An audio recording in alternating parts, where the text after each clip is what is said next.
just the turnover this year alone, the difference when I went up to camp and I saw the offensive linemen they brought in this year and all these fucking dudes, they are huge, dog. They're so big.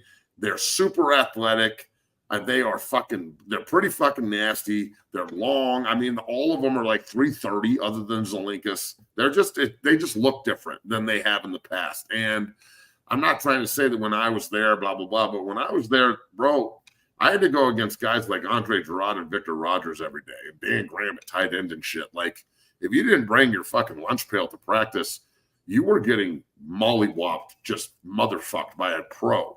Mm-hmm. And that's now what's in Boulder on the offensive line. I know people think I'm crazy because I think they'll improve by a yard, but again, they're 2.4 yards a carry last year. They can improve to 3.4 yards a carry. Fuck. Yeah. They get to 4 yards a carry. It's a goddamn miracle. So I think that they're a big group. They're an athletic group. But look, this is one thing we haven't talked about with the offensive line as we go. I don't know. The recruiting part of it's good, but we were going to talk about this anyway. Mm-hmm.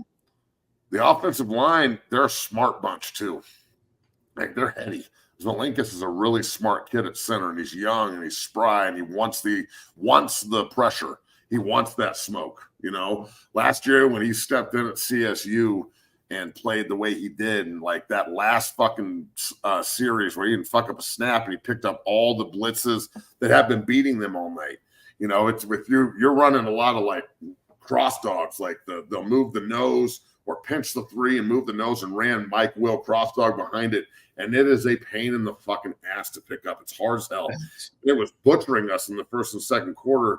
And then Zelinkus picked it up in the fourth quarter. And in overtime, he picked up 3 or 4 cross dogs that allowed Shedeur to step up and complete the ball down the field. So, you know, and then you got to sit back and watch a lot last year and learn from a guy. Wells is a good player. He went to Oregon State. He's starting up there.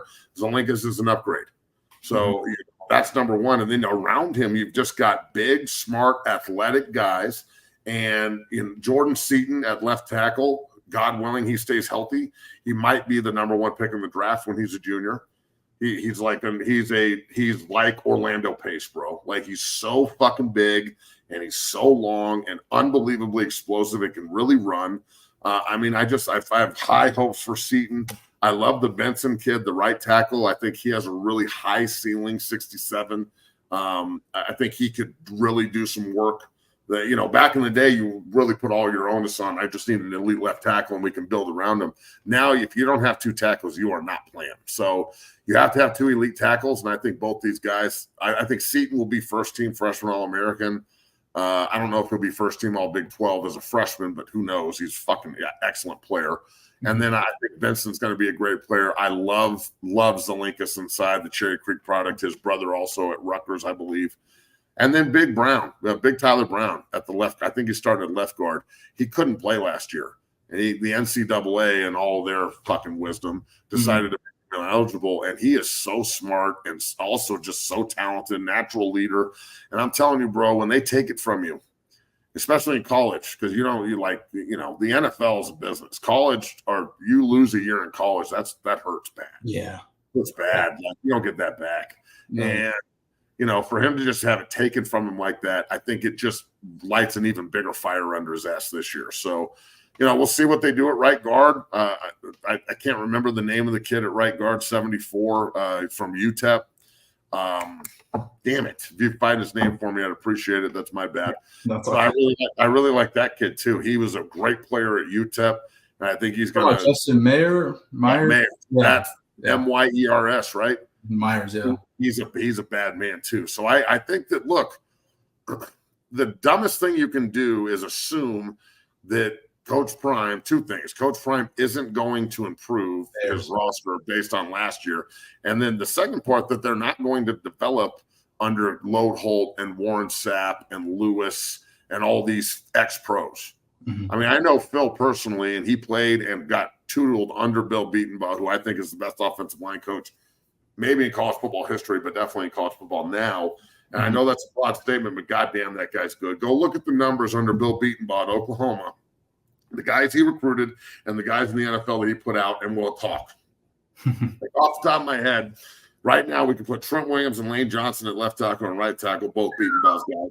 We can put Creed Humphreys at center, beating bog guy, and then 2 guards. Give me 2 more Oklahoma fucking maulers that are in the NFL right now. Now, Ben Powers, he played at Oklahoma, if I remember correctly, the Broncos guard. He could play fucking left guard. And then give me 1 more right guard, and there's your starting offensive line. The Willis kid from fucking Cleveland, move him to guard. He played left tackle. He's a fucking Oklahoma guy. I mean, every other fucking team has another 2 or 3 Oklahoma cats starting. So Lode Holt, again, played for Beatonbaugh. He was great in Minnesota. He's got these guys right. I mean, just the way that I saw him coach at practice.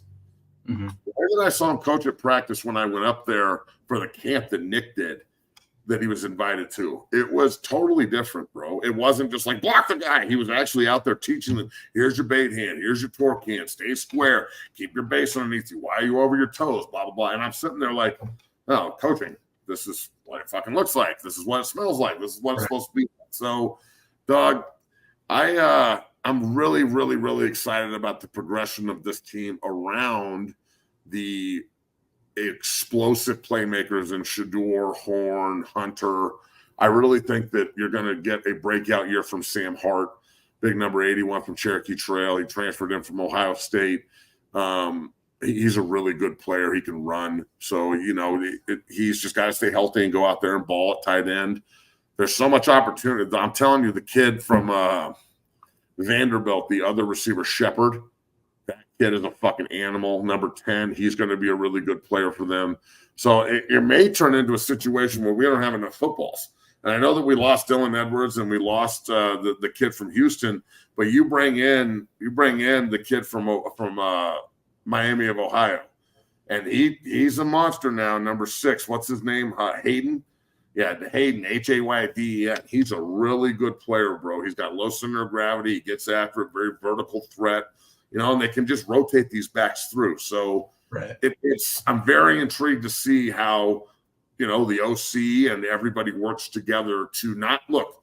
I understand that Shedeur has the potential to throw for 9 million yards and 100 touchdowns. I get it. He's a fucking animal. Yeah. But I will say this. If they can support Shedeur Sanders and make it so you can't double team Travis Hunter all the time, they are going to be almost unstoppable. Because then you're going to have to like commit 7, 8 guys to the run.